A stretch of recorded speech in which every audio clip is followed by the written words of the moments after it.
Hey there, boys and girls. This is Mr. Perez again, and we're having our time for Science Center. That is right. As you know already, we're always going to be doing our notes this way. So, let's get started. We're going to be talking about the skeletal system today, because our whole unit now to the end of December is going to be based on the human body. So you want to make sure that right now, before we start taking notes, like always, you got everything ready to go. No distractions occurring. Make sure TV's off. No texting, all these things that might distract you while you're taking notes here to help you get through this time. So here we go. Skeletal system. Are we ready to go? 1, 2, and 3. Oh, I didn't hear you finish it off, but that's okay. Here we go. Skeletal system. As you can see here right now, we've got one on the left-hand side, as well as a part of our muscular skeletal system on the right-hand side. So this is what we're going to be talking about, the skeletal system. So what do we know about the skeletal system? Well, we know a few things. One, the framework, it is a framework of the body is the bony and flexible skeleton. So that's our framework, is the skeletal system. It is made up of 206 bones. Bones contain living tissue, cells, blood vessels, water, and mineral deposits which provide hardness. Now, since it's living, what is the basic unit of all life? That is cells. That is correct. Remember when we talked about levels of organization, we got cells, we got tissues, and then we have organs and organ system. So the skeletal system is an actual organ system, and we're going to start learning more about it as we go through these slides. Most bones are porous and hollow. You ever get a chicken bone? Yep, break it in two and see what you see. It's kind of hollow inside, but it has some neat, cool things. And when these bones start off, they start off as flexible tissue called cartilage. This makes bones weigh less and makes it easier for us to get around. Makes us, when you're kind of a baby, you're able to bounce around a little. Well, it's because you're mostly cartilage. But that's okay though. It's easier, it weighs less, and makes it easier for us to get around while we're going. Bones are amazingly strong for their weight. And as we look over here, we can tell they are porous, they're resilient, and somewhat resistant to blows and shocks. So here's a good image of what a bone looks like through a cross section. Now when dealing with a human skeleton, we have a function of our skeletal system is four things. 1, serves protection for us. 2, storage. 3, movement. And 4, blood cell formation. That is correct. Our skeletal system is where our blood comes from. Okay, the other 3 you probably already knew about, but this fourth one's kind of a kicker. But yeah, that's where our blood comes from, through our skeletal system. It is a living tissue, a living organ. Okay, so what is in a bone? Well, if you can see here, there are different parts of the bone. You can see there's the spongy bone, the compact bone, the yellow marrow. We have red marrow as well. The periosteum, and actually blood vessels. Blood vessels go through our bones. They don't look like the hard thing you see when you're eating at Thanksgiving dinner. No. They're living tissue. Okay? They're functioning under there when we're alive. And that's something that we need to really look at more in depth. So if you look right here, you can see the part of the bone that is rigid and dense, and that is known as the compact bone. Okay?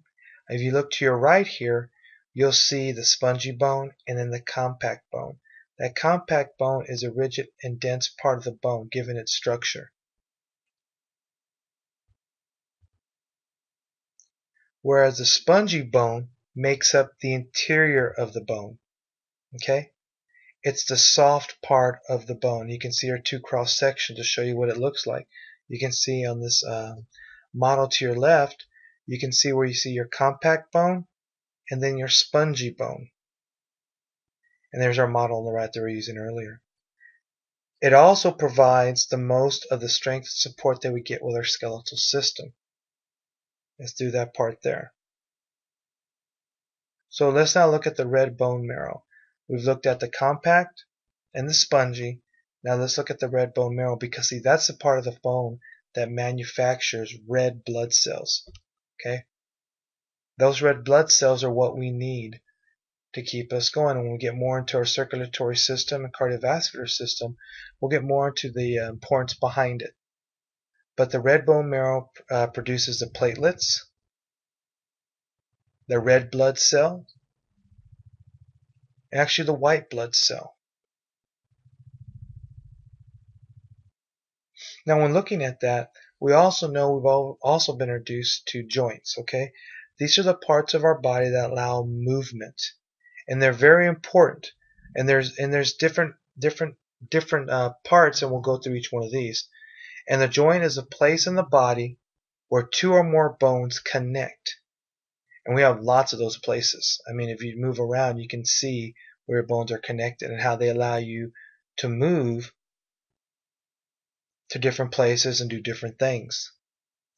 We have our ball and socket joint, which you find at our hip, that allows movement for us to walk. And our shoulder is a ball and socket. Okay. We have what we call our hinge joint, kind of like a door. When you open and close the door, you have the hinges. They allow that type of movement.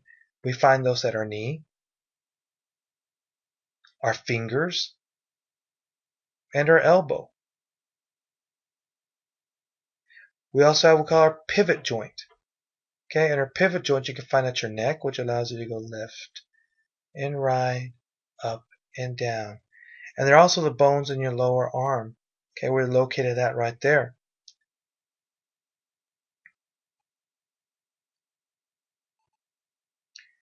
We also have what's called our gliding joints, and the one on the left is the wrist. Allows us to glide back and forth. And then our vertebrae also glide back and forth. And we call these the immovable joints. They're ones that are there, they're connected, but they don't move. And the most important one is the skull. And there's an x-ray of our skull right there as well. Now you've heard this before. There's saying, I've fallen and I can't get up.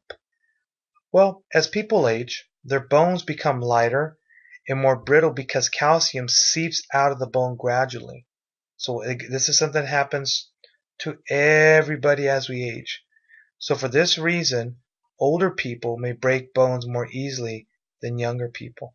And if you look at the image down there, you'll see there's a normal bone matrix. And as you get older, there's a thing called osteoporosis, and you can see the difference between the normal bone matrix and the one right next to it with osteoporosis. And you can see how brittle the bone can become, and that's why it breaks easily. Now these are these things that connect our bones, or connect to our bones and to our muscles. And the first one we're going to talk about is ligaments. That's right, ligaments. They connect bone to bone. Say that 3 times. Ligaments, ligaments, ligaments. Bone to bone. Okay, and if you can see these images here, you've got your bicep. You can see your bicep tendon, but then you see your ligaments. And remember, this is what type of joint? Ball and socket. So you can see where the ball and socket are connected, okay, right there, and they're connected by ligaments. You can see in the foot on the upper right hand corner, all the ligaments that connect to your foot bone. And most importantly, you got your knee. There's the front of your right knee and what's called your ACL, anterior cruciate ligament. Now you might hear about people who hurt their knees and they have to go, they tear their ACL. Well, that's what they're talking about. It's a ligament that connects your knee. You can see right there close up how it connects from bone to bone. We also have what we call tendons. Now these tendons are strong bands of tough tissue that attach muscle to bone. And you can see these 3 images here. One, you've got your muscle right here.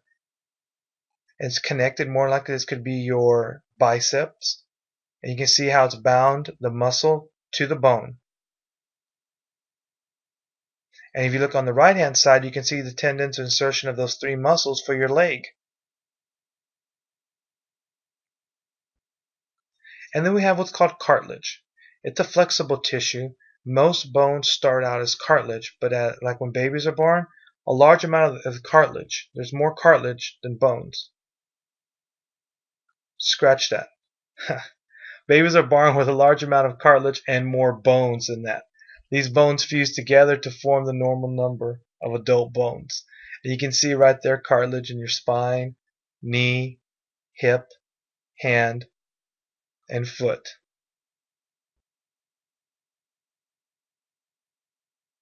And some cartilage remains at the ends of the bones to protect them. Okay? And as you get older, the more sports or activities that you use, you actually can go ahead and wear out the cartilage as you go. But that's what they're at the ends of the bones to protect them as they rub together. So this concludes the notes of the skeletal system. Now, of course, after every notes, you have a certain amount of questions that you're going to find that you have to answer, kind of making sure that you watching the video. Also, make sure to come to class with 2 questions. That's right, 2 questions that you still might have about bones. And we'll see you for now, but we'll be seeing you at school the next day. Talk to you later. Bye-bye.